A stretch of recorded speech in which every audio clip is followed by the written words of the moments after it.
Tengan ustedes muy buenas tardes y sean bienvenidos a NG Periodismo en YouTube y Nicolás Galiese Periodismo en Instagram. Soy Nicolás Galiese, periodista y docente.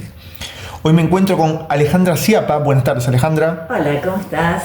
Ella es médica y especialista con un postdoctorado en genética del Alzheimer. Sí. Puntualmente la ubicación de este reportaje es en Génix, en Recoleta, en la ciudad autónoma de Buenos Aires. Y la primera pregunta es, ¿qué es Génix para quien no conoce? Bueno, hoy estamos acá, es un centro de genómica preventiva y de medicina de precisión, donde se hace una atención del paciente en una forma integral, sobre todo desde la genética y la genómica. Es una atención multidisciplinaria de diferentes especialidades y se pueden hacer diagnósticos también de las diferentes enfermedades que se manejan acá, desde Alzheimer, tumores, diagnósticos oncológicos, hay estudios de microbiota y de muchas más especialidades que se nos haría muy largo explicarte, pero desde acá podemos hacer una atención personalizada y participativa del paciente, donde el paciente es el centro para nosotros, ¿no? Y le damos esa mirada, por mi parte específicamente, de lo que tiene que ver con lo neurocognitivo y con eso, el tratar las emociones, ¿no? ¿Qué nos pasa a los pacientes cuando nos enfermamos y vamos a ir a buscar un diagnóstico y qué cosas nos suceden? Entonces abordamos de distintos lugares cómo podemos modificar, mejorar nuestros hábitos, las conductas, identificar herramientas que nos permitan tener una mejor salud emocional y una salud física. Y se elabora un plan de acción donde damos un diagnóstico y un tratamiento. Y eso lo hacemos en forma integral entre los distintos profesionales. Génix es un centro, como decíamos, genético de este tipo de medicina moderna, y estamos avalados y apoyados en todos los paneles genéticos con el laboratorio, que es un laboratorio argentino, que es Argenetics. Usted decía recién la palabra emociones, y en emociones puntualmente su vida ha tenido muchas. En lo puntual, si nos retrotraemos 25 años atrás, hay una historia interesantísima y muy particular, y es que en el atentado lamentable y desgraciado que sufrió Estados Unidos a las Torres Gemelas, usted, que iba a hacer este postdoctorado en la Universidad de Columbia, bien digo, sí, participó voluntariamente como médica rescatista el mismo día que las Torres Gemelas sufrieron los atentados, desde casi la primera hora. Sí. Sí. Bueno, fue así. A veces uno, imagínate cómo cambia la vida o el destino mismo, que yo estaba en Estados Unidos, había ido a hacer primero un curso para perfeccionar el inglés de 2 meses, en un lugar muy cercano a las Torres Gemelas, así que para mí las torres eran parte de mi hábitat natural, y de golpe ese viaje me abre, es como que me abre el futuro, ¿no? Que me trae hasta hoy, imagínate, porque al estar allá quise ir a la Universidad de Columbia, bueno, apliqué para ir a la universidad, pasé un par de entrevistas y quedé en Estados Unidos haciendo un postdoctorado en genética, específicamente de Alzheimer, que era la enfermedad que en ese momento yo quería hacer cáncer, y me dijeron la enfermedad del futuro es Alzheimer, porque va a haber muchos pacientes con Alzheimer en especulación, ¿no? 2030, que para uno en ese momento era como el futuro lejanísimo, y no vamos a encontrar la cura. Entonces vamos a tener que ver cómo podemos prevenir y retrasamos la aparición de síntomas, que es lo que se hace hoy en la enfermedad de Alzheimer. Y me pareció súper interesante y me puse a estudiar ahí, con un grupo, la verdad, de elite, donde tuvimos muchas publicaciones científicas en revistas muy prestigiosas de ciencia, JAMA, Neurology, bueno, un par más, que eso era lo que hacían, ¿no? Empezamos a estudiar la enfermedad de Alzheimer. Yo hacía extracciones de sangre y de ahí sacaba tubitos con ADN, y me emocionaba ver que en esos tubitos estaba toda la información genética que nos define, pero no nos determina cómo, o sea, qué es lo que va a pasar en nosotros, ¿no? Porque hay muchas cosas que podemos modificar desde este lugar de la epigenética, ¿no? Que bueno, estamos justo acá, pero tiene todo esto que ver, ¿no? La epigenética, vos podés modificar ciertas expresiones de genes para disminuir ciertos riesgos genéticos que traes. fue eso como el comienzo de todo. Y de golpe, estando en ese lugar y estudiando ahí, pasa esto, un evento, como vos dijiste, desafortunado, imprevisto, que viene a irrumpir tu realidad, pero de una manera catastrófica y realmente que te desestabiliza, porque nadie está preparado para eso, nadie sabe qué hacer, y lo primero que me fluyó a mí, lo que me ocurrió, me surgió, fue sentir ese llamado que tenía que ir a ayudar, que yo era médica y tenía que ir a ayudar. Le pregunto antes de profundizar, el recuerdo que tenga de esa mañana hasta el primer impacto en una de las torres, digo, su vida tenía un curso medianamente normal, con un propósito y demás, y usted ve por la tele, me comentaba en la calle que ve por la tele una imagen, que en ese momento la mediatización y la comunicación era distinta, del año 2001, y ahí es cuando internamente decide, tengo que ir y participar, tengo que ir y ponerme a disposición, y hay un llamado a un jefe, esto es así, un llamado a un superior, una comunicación de yo me pongo a disposición. En realidad, sí, es así, uno lo ve, tarda un tiempo en caer y en darse cuenta, que me pasó eso que hoy hablamos cuando subí al subte, de decir, esto es un atentado terrorista, esto no es normal, esto no es natural. O sea, al ver toda la imagen que todo el mundo vio de la el segundo avión chocando en la torre, se escuchó como un estruendo en la ciudad, y entonces vos decís, eso es un atentado, 2 aviones es un atentado terrorista. El darte cuenta de esto te cambia internamente porque uno tampoco sabe bien cómo actuar y si está en riesgo. Yo dije, estoy en el subte, si chocaron 2 aviones esto puede explotar. Entonces, eso iba pensando en el momento. Claro, me acuerdo que siempre cuento esta anécdota, le dije a una persona que estaba al lado mío, acaban de chocar 2 aviones en las Torres Gemelas, por supuesto ella venía en el subte, nunca se enteró, y me miró y me dijo, you're crazy, estás loca, y se corrió 2 asientos. Entonces, ahí es cuando me di cuenta de la magnitud de esto que estaba sucediendo. Y cuando bajé, llegué a mi laboratorio y demás, bueno, obviamente todos estaban buscando a alguien que conocía, yo tenía a mi mejor amigo que trabajaba a 2 cuadras de las torres, y mi amiga Lorraine, que era inglesa, tenía a su pareja de ese momento, entonces estábamos todos preocupados por que la gente estuviera bien, que conocíamos. Y ahí se armó el caos y pasó todo como en las películas yankees, donde los autos empiezan a salir por los puentes, todo abarrotado de gente. Y en ese interín, este llamado que vos decís fue de mi mamá. Después sí tuve otro con mi jefe, que a mi jefe le dije, siento que tengo que ir a ayudar, soy médico, y él me dijo, haz lo que tengas que hacer. Permítame, su mamá que en Argentina, para mi poner en mamá contexto. Me llamó cuando cae la segunda torre gemela. Se logra comunicar porque no había comunicaciones, estaban todas las líneas cortadas. Acordate que los celulares no sacaban fotos, no había WhatsApp. Era muy funcional. Era funcional, viste, tenías que llamar por teléfono, un SMS era hasta carísimo, o sea, no mandabas mensajes. Era otro mundo. Era otro mundo. Y ella logra comunicarse al laboratorio, y en el momento que caen las Torres Gemelas, ella lo ve por televisión, yo no. Usted todavía no estaba ahí. Yo estaba en mi laboratorio en Colombia, claro. Y enfrente del Presbyterian Hospital se llama, mucho más arriba, en la 168 y Broadway. Y me dice, no hay torres gemelas en Nueva York, se cayeron. Y ahí yo pensé, ¿y su respuesta cuál fue? Loca.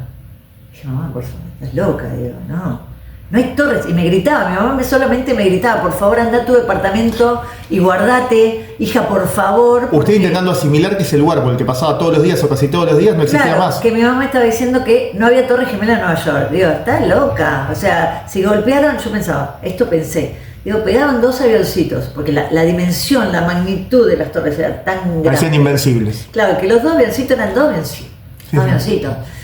Y digo, se habrá caído el techito. Ese fue el techito, imagínate, el techito era 40 pisos. Digo, no, mamá, no. Entonces me dice, no hay torres, hija, no hay torres. Y me empieza a gritar así, no hay torres. Tipo, con miedo, ¿no? Y me dice, anda a tu departamento y quédate ahí encerrada. Entonces dije, quédate tranquila que voy a hacer eso. Colgué, miré y dije, no hay torres gemelas en Nueva York, se cayeron, me dijo mi mamá. ¿Qué? Salimos con Lorena enfrente. O sea, la noticia no tomaba masividad. No, aparte éramos 10 en el laboratorio, ¿qué? Viste, mirándonos como tratando de entrar en internet, que no había internet, porque aparte cayó todo. El colapso comunicativo. Y me acuerdo que en ese momento salimos, cruzamos un bar para ver un televisor, no es como ahora que tenemos pantalla por todos lados, y cuando entro lo veo a Giuliani hablando y veo las torres cayendo. Y ahí fue cuando volví. ¿Qué fue lo primero que sintió, si es que recuerda haber sentido algo en ese momento? No sentí porque aparte me acuerdo del bar, no te olvidas nunca más. Como vos te acordás que estabas haciendo ese día, en ese momento, yo me acuerdo. Miré así, le dije, Lorraine, yo tengo que ir a ayudar, vamos a avisar que nos vamos, yo me voy. Y ella me dijo, yo me voy con vos. Fue inmediato. Cruzamos, sí, por eso te digo, tuvimos que cruzar la calle, fuimos, le dije a mi jefe, me dijo, haz lo que tengas que hacer, anda tranquila. Y ahí me acuerdo que tomamos un subte para abajo, que no andaban los subtes. Ese subte que llevaba ahí es el de la línea A que pasa por las Torres Gemelas en la isla, ¿no? Acá abajo y estoy acá arriba. Y pasaba. Bajaba, no sé dónde iba. Nosotros bajamos, totalmente inconsciente, o sea, no sé si lo haría hoy si lo pienso, y vimos que estaba ahí no el chofer, el que maneja y le decimos, vamos para Downtown, y me dijo, yo llego hasta el Central Park como a estacionar el subte, a la parte norte del Central Park. Por favor, llévanos, dijimos, vamos, entramos, y subimos, nosotros solas en el subte. O sea, yo si lo pienso no lo hago. Claro. Pensalo en ese... Pero era como que llevaba cerca, ¿viste? Bueno, y de ahí, bueno, ahí fue cuando salí del subte, y cuando salgo veo toda la gente que nunca había visto Manhattan, llena de gente en el piso, sin aviones en el cielo, y sin entender qué era lo que estaba pasando. O sea, dije, esto es caos masivo, esto es película, ¿viste? Película. Y bueno, y ahí directamente caminé hasta el American Red Cross. ¿Cuánta distancia más o menos en...? Y ahí serían, ponele que diga, no sé, 20 cuadras. Porque está en las 60 y pico y yo me habían dejado en la 80 y pico, 90 me dejaron. Que era ese mismo subte que llegaba habitualmente a las Torres Gemelas, pero que por precaución... Ese subte llegaba de Brooklyn, cruzaba, pasaba por las Torres Gemelas y llegaba hasta la parte norte de Manhattan. Pues tiene una estación debajo, ¿no? De claro, las torres. Cortlandt Street se llama. El World Trade Center es. Ahora es World Trade Center y está ahí. Que es donde está ahora los pescaditos, ¿viste? Que parece ese hermoso. Ese mismo que hizo eso es el que hizo el Puente de la Mujer, que no me cae la matra, siempre lo nombro más. Es el mismo arquitecto. Bueno, así que sí, caminé hasta ahí, era todo masivo, todo raro, y llegué al American Red Cross, dije que era médica, fui para un lugar específico, y lo que sí me acuerdo en ese momento que había muchísima gente donando sangre en un lugar donde... Y de golpe dijeron, no donen más porque no tenemos dónde a quién ponerle. Le pregunto para orientarnos en el día, esto fue el primer atentado 8:50 y el segundo cerca de las 10:11. Pero sí, esto sería... La hora en la que usted más o menos llegó al lugar. ¿Sí? Yo llego al otro día a las 6, a las 7 de la mañana más o menos. ¿Por qué? Porque yo estuve muchas horas en la American Red Cross. Porque era un caos todo. Había desorganización, no estaban, todavía no habían llegado. Vos pensás que bloquearon Manhattan. Entonces solo pasaban las fuerzas de seguridad, de paramédicos, todo lo que iba llegando, que le iban avisando que tenían que venir. ¿Vieron como en Venezuela que llegaron los equipos de rescate? Todo eso se arma, se junta, no están todos viviendo en Nueva York, ¿no? O sea, ¿sí? Entonces tarda un tiempo en armarse todo eso. Y aparte, algo siempre decían que en las Torres Gemelas había como mucho de organización estaba ahí. Y bueno, entonces estaba como perdida la información, no es como hoy que haces Google y está todo, ¿sí? Entonces era tiempo de organización, rapidísimo. Pero bueno, yo estuve ponerle 6 horas ahí, que me acuerdo que la gente dejó de donar sangre porque no tenían dónde poner los tubos de sangre, y a quién. Eso fue terrible, yo miraba y digo, no puedo entender esto que está pasando. Los hospitales estaban explotados porque todas las personas que salían de las torres iban directamente a los hospitales, con lo cual la atención era hospitalaria, y los médicos voluntarios era otra cosa, era como fuera del sistema, ¿entendés? Una cosa así. ¿Y cuáles eran sus primeras funciones? Y tuvimos diferentes, porque primero, desde las Torres Gemelas, de ahí de la Cruz Roja, a mí me dijeron, vení mañana a las 6 que vamos a mandarte a un lugar. Ni siquiera sabía dónde. Ahí me mandaron a Chelsea Pier, que era un lugar que habían hecho donde había todos gimnasios y demás con camillas y habían armado todo para los sobrevivientes que en teoría iban a sacar de los escombros para que vayan para ahí, no para los hospitales, ¿sí? Sino para, estaban totalmente armados, todo completo, desfibriladores, sueros, todo, ¿sí? Y desde ahí, entonces ahí, cuando llegamos ahí, empezamos a organizarnos también, todo era como organización, ¿sí? Se iban armando los equipos, era toda estrategia. No sé cuánto tiempo, no, el tiempo era indeterminado, pero de ahí nos mandaron un grupo de médicos y dijeron, bueno, ustedes suban este colectivo que van para Las Torres. Las Torres era la zona cero, que es lo que nadie sabía. ¿Por qué? Porque ese gimnasio, antes que salga, y te estoy hablando de las 7 de la mañana del 12, lo cerraron y dijeron, esto lo vamos a desmantelar, vamos a dejar 10 camillitas, ponele, porque no va a haber sobrevivientes. Entonces yo digo, no puede ser, o sea, estamos yendo a Las Torres, me están diciendo que no hay sobrevivientes, no puede ser. Y le digo a alguien, no puede ser esto. Entonces ellos ya sabían que no iba a haber sobrevivientes. Y de hecho, desde que yo llegué, no salió un sobreviviente. Entonces, imagínate la dicotomía en la cabeza nuestra para, primero, mantener la esperanza en la desesperanza absoluta y no creer lo que estadísticamente estaba sucediendo, porque no lo creíamos. Ninguno de los que estuvimos 3 días ahí creíamos que eso era realidad. Ni la magnitud de lo que... No, la magnitud tardás meses en darte cuenta.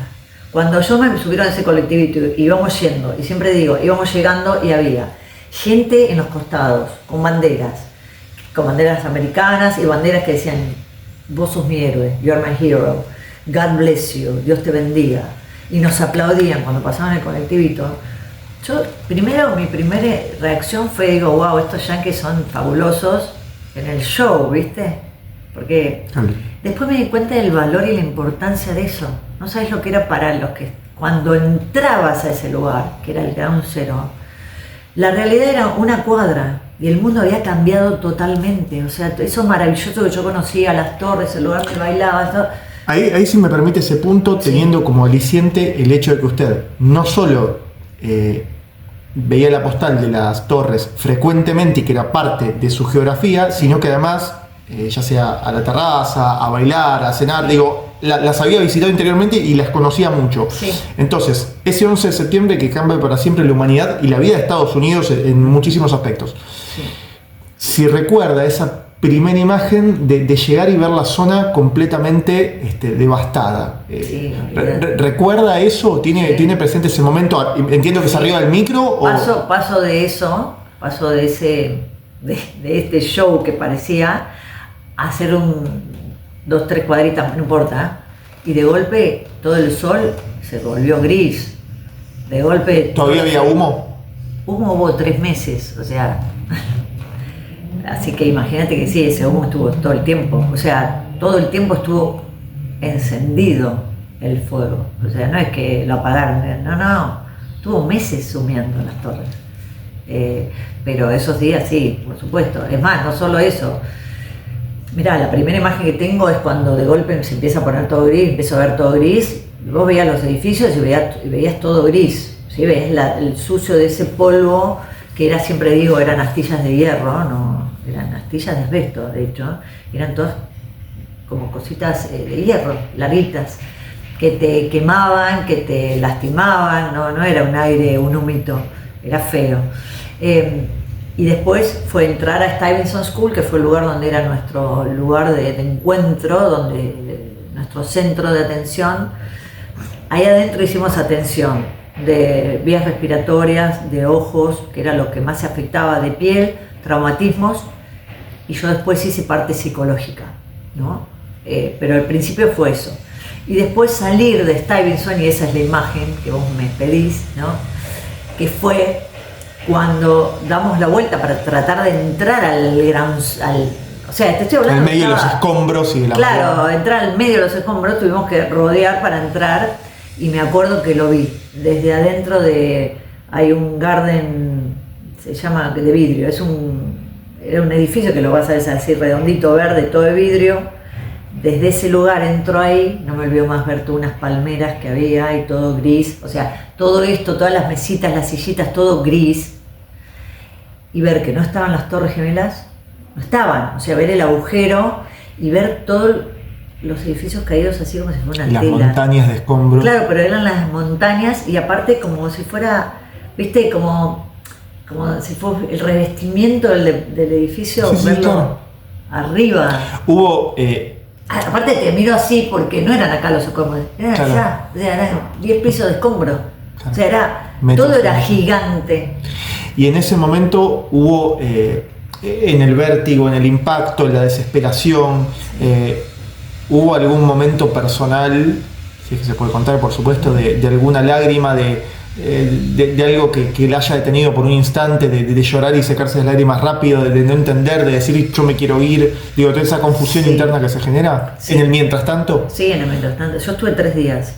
En uno salí para avisar que estaba bien, porque aparte no tenía comunicación, nadie sabía dónde estaba, imagínate. Yo no sabía qué pasaba en el mundo. O sea, todos los que estaban acá en Argentina o inclusive en Estados Unidos, fuera del Gran Cero, sabían lo que estaba pasando. Yo sabía lo que Está veía. desconectada del mundo. Desconectada del mundo. Con el miedo a un posible atentado también, porque la información que había en aquel momento era que se iba a aprovechar para un próximo atentado mientras estuvieran haciendo las tareas. Mira, yo las cosas que escuché ahí adentro. Pero digo, con el miedo interno. No.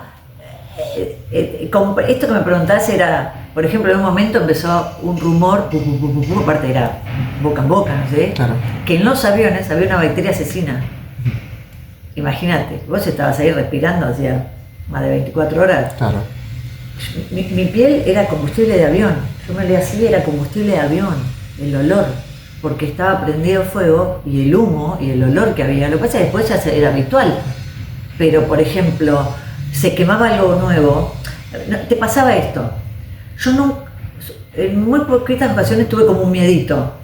Primero no tenés miedo, no tenés emoción, porque si es así, te supera todo lo que ves. Entonces vos tenés que estar para el otro, para atender. Reaccionar. Vos tenés que, así, las emociones se te mueren. Hay un segundo donde yo me di cuenta que, ¿entendés? Era acción.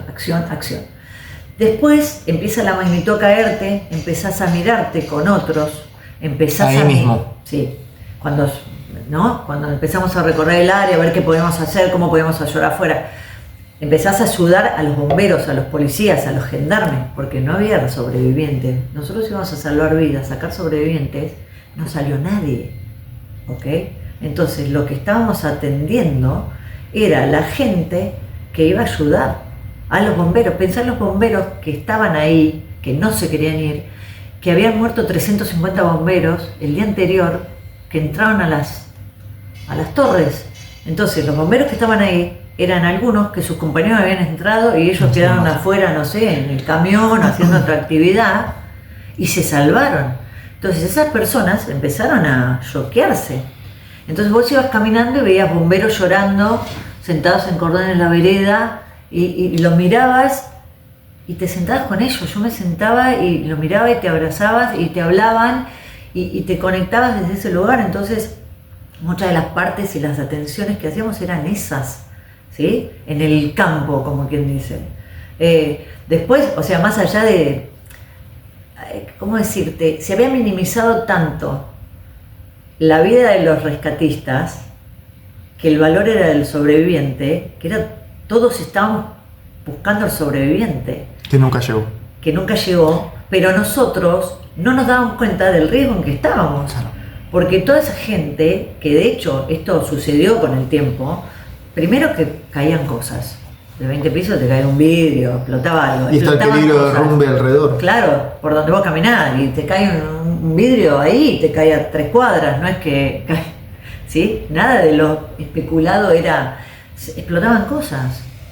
Escuchabas, yo aprendí a reconocer fuegos nuevos, y esto lo digo como una cosa que yo digo, se está prendiendo fuego, y por ahí sentía que explotaba algo allá, no, explotó un no sé qué. Claro, desarrollar. Y para eso era como, yo viste, no me pasaba, a mí no iba a explotar nada, o sea, el miedo te viene después cuando decís, mirá el riesgo que tuve y no me di cuenta.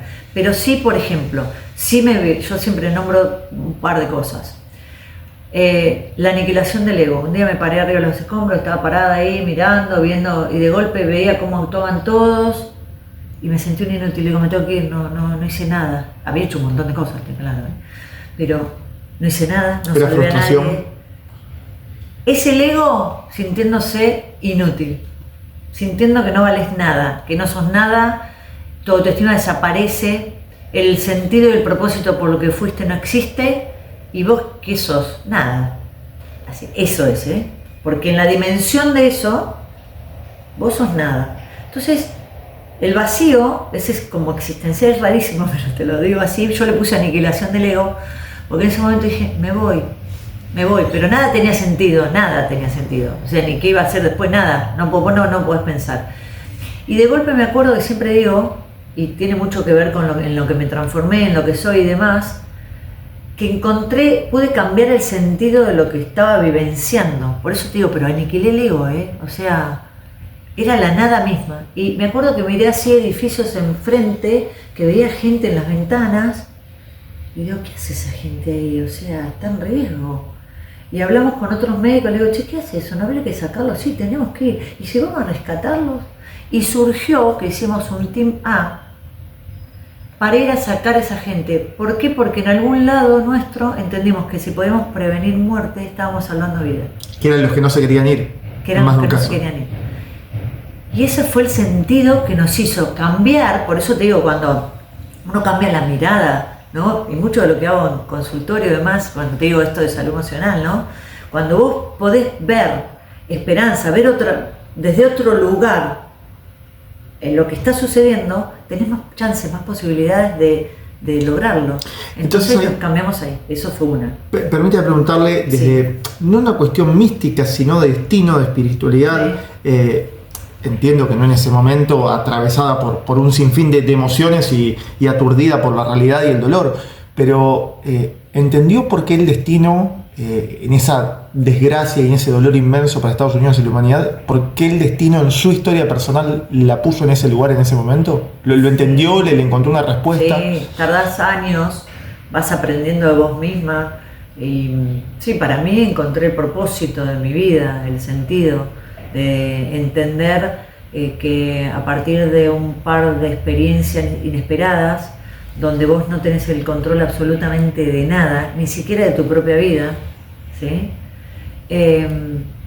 Siempre digo, si hay posibilidad y opción de vida, hay que tomarla. Y cómo decir, bueno, ¿y cómo uno lo toma? Bueno, yo entendí que había un poder en nosotros que desconocía, que surgió en estas experiencias que viví, que solo traspasando esas experiencias podés aprenderlas, y que es un privilegio haber aprendido eso, porque hoy encontré el propósito de las cosas que quiero hacer, el sentido en mi medicina, la experiencia aprendida ahí, sumada a la experiencia del estudio, de lo académico, me da una visión única y diferente para mirar al paciente de muchos lugares y comprenderlo, tener empatía, tener más compasión, ser más generosa, liderarme a mí, liderar al otro en forma diferente.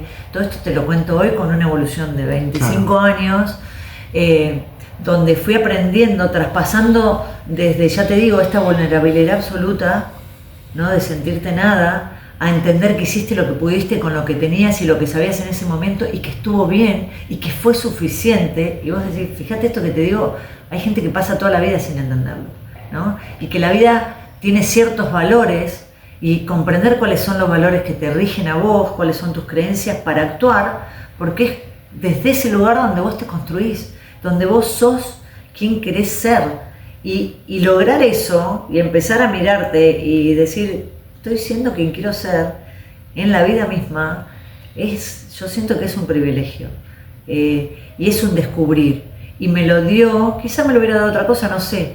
Mi destino fueron esas 3 experiencias que tuve, donde aprendí mucho, y todas las experiencias que tuve después, y la gente que te cruzás, y bueno, y todo lo que va pasando que te va haciendo. Por eso digo el contexto, yo digo la genética, la epigenética.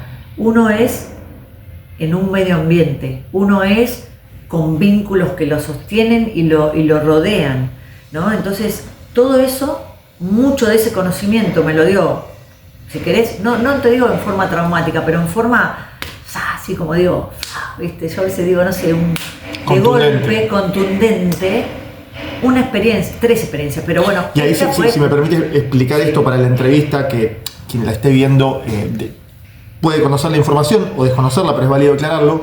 En Estados Unidos, y usted ha permitido hablar de esto, le sucedieron 3 cuestiones. Una personal ligada con su salud, que fue una noticia que con el tiempo la pudo superar, pero de un impacto muy negativo. Luego el episodio de las Torres Gemelas, que no era, por supuesto, sobre usted, pero le involucraba a usted. Y posteriormente un episodio en el seno personal, íntimo, el cual se dio cuenta a tiempo de que si no salía de un lugar podía morir. O sea, la muerte estuvo en un periodo de 1 año, 1 año y medio, 2, merodeando en su vida. Yo siempre digo esto que vi, lo digo y de verdad que lo digo como privilegio porque lo puedo contar y estoy viva, y ese es el privilegio, que vi a la muerte de 3 lugares distintos, desde una enfermedad, un diagnóstico de una enfermedad de un cáncer de cuello de útero, donde por suerte me operaron y salí bien y fue así, pero podría haber tenido otro tipo de diagnóstico, otro tipo de tratamiento. Aprendí lo que era esperar una biopsia, o sea, transformarte en paciente, el dolor de la espera, el susto, el miedo a la espera. Entonces me permite mirar al paciente de otro lugar. Fíjate cómo, ¿no? La muerte misma, mi propia muerte, experimentar mi propia muerte. Yo tuve una experiencia cercana con la muerte, que antes no se podía hablar mucho, ahora está en boga, ahora está entonces, bueno, qué bueno, uy, qué cool, pero había un momento donde no se podía hablar de eso mucho, porque un tema tabú. Siendo médica encima, viste, por ahí que no, y bueno, y pasaba, entonces empezás a contactar a otros médicos que te cuentan de otras personas que estuvieron con pacientes, entonces entendés que eso también existe y que tu experiencia cercana a la muerte te muestra el valor de la vida, ¿no? Que somos vulnerables y que hoy estamos y mañana no. Cuando ese tiempo infinito, eterna juventud, se hace finito, la vida toma otro impacto, ¿sí? Cada día vale diferente y sos consciente, hoy estamos, mañana no, es así. Entonces la muerte de otros también me hizo ver eso, y mi propia muerte y sentir mi propia muerte, de saber que a veces si no te salva un milagro no te salva a nadie. Cuando vos estás cuadripléjico como estaba por el monóxido, yo tuve la intoxicación de monóxido y sentía que estaba en hipoxia, falta de oxígeno en todo mi organismo y me estaba muriendo, y que la vida se te va, yo siempre digo, desde los pies, no sé, si se va la vida o te entra la muerte, llamalo como quieras, desde los pies a la cabeza, y acá entras en ese túnel maravilloso de luz, paz y plenitud extrema. Y ahí descubrís que hay existencia, que existís diferente, porque yo me sentía a mí. Entonces sos existencia, no física.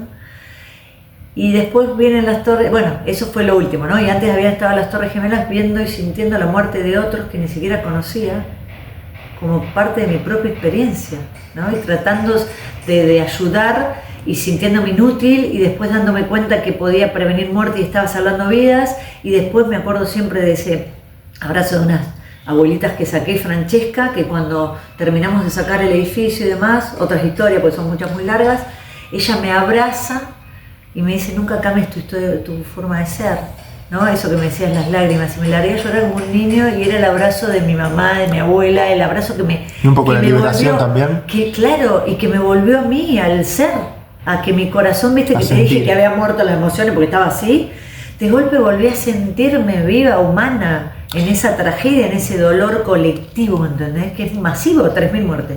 Sí, mucho. Sí. Entonces, perdón, no, esto.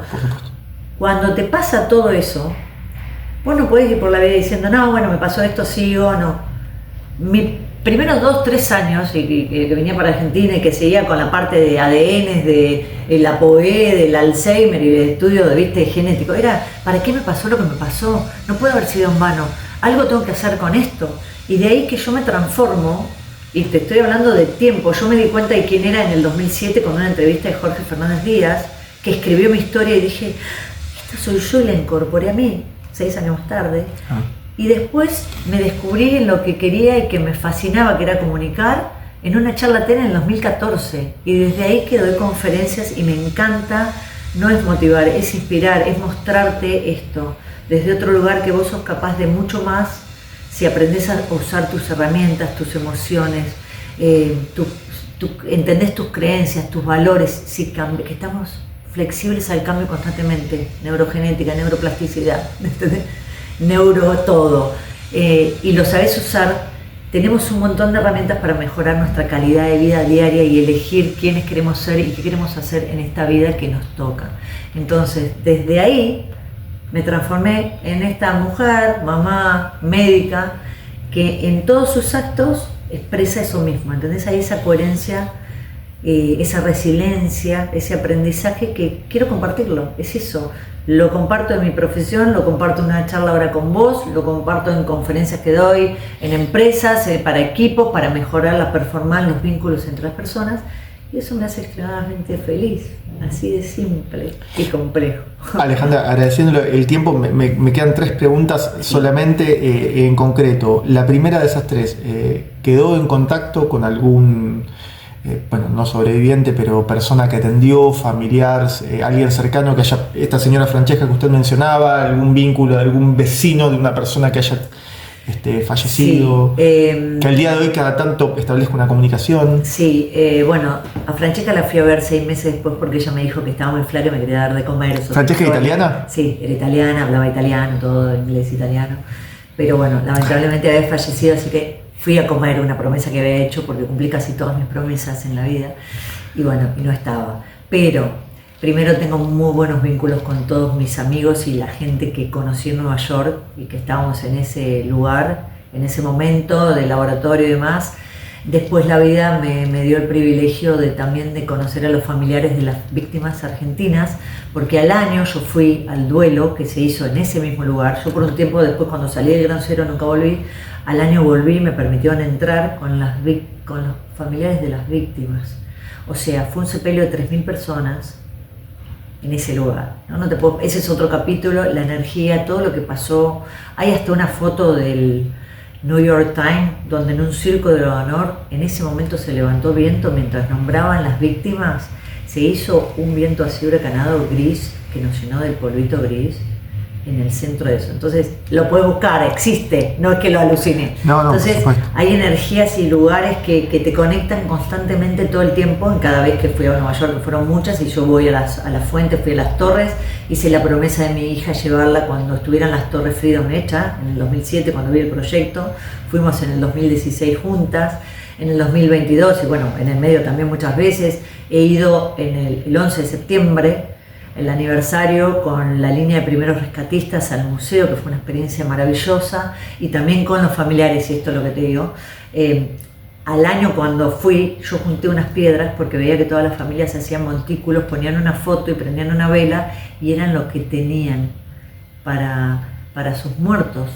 Sabían que estaban en las torres, pero era todo lo que pueden hacer. Algunos todavía estaban esperando sus ADNs y demás. Entonces junté piedras porque pensé que había 5 familias argentinas que no tenían idea de ellos, pero quizá algún día quisieran algo de eso. Y aunque no lo creas, las guardé 20 años. Y en el aniversario 20, ahora en el COVID, el 2021, post-COVID, me encontré con la familia de Pedro Grisham, con John y con sus hijas. John es el hermano, sus hijas, las hijas de Pedro, ¿no? Y un nietito de Pedro. Imagínate lo que fue ese encuentro. Y esa, a ver si no le entendí mal, las piedras eran de los escombros. Las piedras eran del año al año. El primer aniversario de las torres, la gente hacía montículos y eran de las piedras que estaban ahí, o sea, de todos los escombros, todo lo que todavía había, estaban limpiando, haciendo limpieza todavía. Hay muchas fotos de eso también. Y eran piedritas de ahí que junté, chapitas, piedritas, como un símbolo. Como un símbolo, y bueno, y nos reunimos, nos conocimos, nos contamos nuestro sentir de diferentes lados, diferentes experiencias, yo yendo a rescatar, ellos sabiendo que su hermano, que su padre, las chiquitas eran chiquitas, ahora tienen 29, 30 años, bueno, una experiencia increíble. Está en La Nación en una entrevista que hicimos todos para compartir, y bueno, y les entregué esas piedras. Y desde ahí te unen otras cosas, ¿no? Desde ahí ya te empezás a unir con gente donde te unen otras cosas. Conocí bomberos que, ya te digo, cuando fuimos al museo y nos presentamos quiénes éramos, qué hiciste, dónde estuviste, nos abrazábamos, llorábamos, como si nos conociéramos de por vida.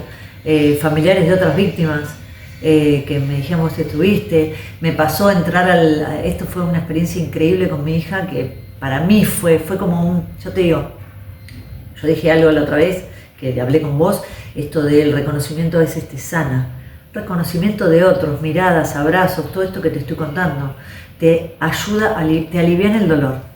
Por eso creo que hay que reconocer no a mí, estoy hablando en general, los buenos actos de la humanidad. Hay que reconocerlos por pequeños que sean. Sí. En el gracias, en el abrazo, en lo valoro, porque alivia el dolor de la gente que le duele mucho todo. Una guerra, los héroes de Malvinas, todo eso, reconocerlos. Esto para mí es alivianador. Y me fui de mambo, pero me olvidé lo que te iba a decir, de algo que... de lo del Museo de las Piedras. Del museo con el reconocimiento. Mirá, yo voy un día con mi hija, cuando vamos a cumplir esta promesa de subir a la Torre Freedom, me voy 10 días con ella para mostrarle lo que había... Yo necesitaba mostrar lo que había sido mi vida en New York, a ella. Mostrar dónde había vivido, me esperó mi jefe allá, fuimos a Columbia, donde trabajé, le contaba a mi jefe lo que yo hacía, le abría las heladeras, nitrógeno líquido, viste, divino. De ahí nos fuimos parte de las torres y a subir a la Torre Freedom para que ella de su mirada vea las alturas. Y yo vi desde la Torre Freedom otra vista, porque yo tenía las torres vistas desde las torres. Bueno, y mirar todo eso y qué sé yo. ¿Y cuál fue su sensación, si me permite? Ahí ya con las Torres Freedom, ¿no? Y con su hija también, en la fascinación de mamá, estuvo acá. Sí, es otro mundo. ¿Viste? Cuando decís, es otra mirada, pero es una mirada de reconstrucción. Porque yo había estado bailando en las Torres Gemelas, ¿entendés? Bailando, disfrutando, mirando desde ese lugar, parada en la, como te decía, parada en la ventana. No era un edificio que se vendió y se tiró abajo, fue una cosa completamente distinta. No, era algo nuevo que se reconstruyó. Y se reconstruyó para que no se olvide, el never forget, olvídate, no se olvida más. Y tiene ese simbolismo y tiene esa energía. Vos vas a ese lugar y no hay nadie que entre y sale y no te diga la energía que hay en la fuente de las Torres Gemelas con todos los nombres de las personas. El subir a esa torre donde vos ves y te van mostrando. Vos cuando vas subiendo te mostraban como la vista de lo que ves alrededor, que veían las torres. No, o sea, es una belleza, es una experiencia. Para mí es muy motivador, muy única, ¿no? Pero bueno, abajo está el museo. Y para mí es entrar a un museo donde vos sos parte de ese museo porque estoy con vida. Vos vas a los museos donde te muestran un pasado, lo que nos viviste. Yo veo un museo donde experimenté cada piedra que hay ahí, ¿entendés? Y mirás y lo viste. Claro, entonces es tremendo. Entonces yo le decía, no, a mi hija le contaba, vos sabés que bla, bla, bla. Y bueno, pobrecita la saturé en algún punto, ¿no? Pero bueno, en un momento hay una guía que está contando en las Torres Gemelas algo que había pasado, ¿no? Había un video, estaba ahí algo y estaba contando. Yo la escucho, ella estaba haciéndolo en inglés, y la escucho y me quedo mirándola, me reemociono, esto que hablas de las emociones, ¿no? Con mi hija ahí que estaba mirando, me reemociono, la gente se emociona escuchando lo que ella está diciendo, contando de la historia, y yo digo, ella estuvo acá, ¿no? Mirá, digo, estuvo acá. Entonces le espero que termine, me acerco y le digo, discúlpame, vos estuviste acá en las torres porque yo también estuve. Yo vivencié esto que estás contando, que lo contaste tan bien, qué lindo lo que haces. Entonces, la mujer me mira como asombrada y me dice, no, yo soy una guía, soy una actriz. Imagínate a mí, que me contaban esta historia y yo tengo que contar, es una guía de turismo dentro de un museo. Impresionante, o sea, ¿entendés? Que yo me quedo mirándola, como diciendo, dije, bueno, hacelo porque lo contás con tanta emocionalidad, con tanta verdad, con tanta calidez, que estaban todos emocionados, pasaban por ahí la gente lloraba. Bueno, le dije, bueno, me alegro, qué sé yo, me emociono, me conmuevo ahora, y soy muy emocional, olvídate.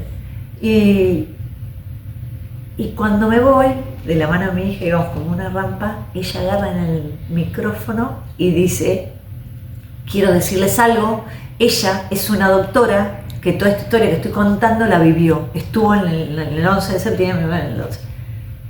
Y la gente empezó a aplaudir, imagínate, mi hija y yo me di vuelta ahora, imagínate, viste, más que poner así y decir gracias, nada, viste, porque te sobrepasa, y mi hija mirándome, o sea, y digo, gracias Señor por esto, digo, esos reconocimientos que A ver, eso fue un momento, Sí. no es que yo me siento el superhéroe, no, pero digo... ¿Pero ese momento valió para toda la vida? Valió para toda la vida para mí, mi hija mirándome con todo lo que le venía contando, que ya En el epicentro del dolor.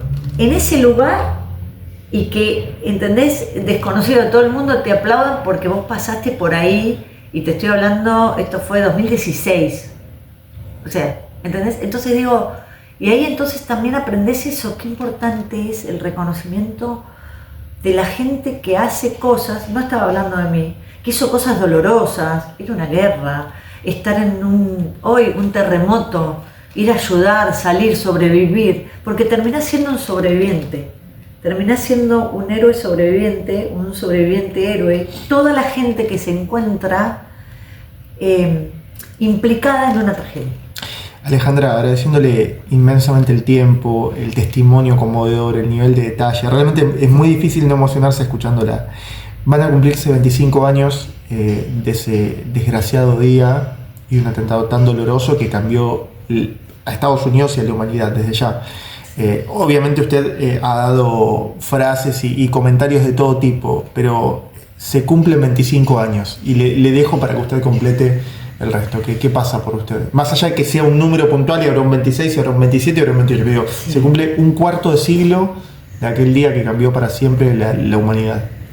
Bueno, mira, lo primero que te digo que es, por ejemplo, para mí yo necesitaba como un cierre, ¿no? Y está en un libro.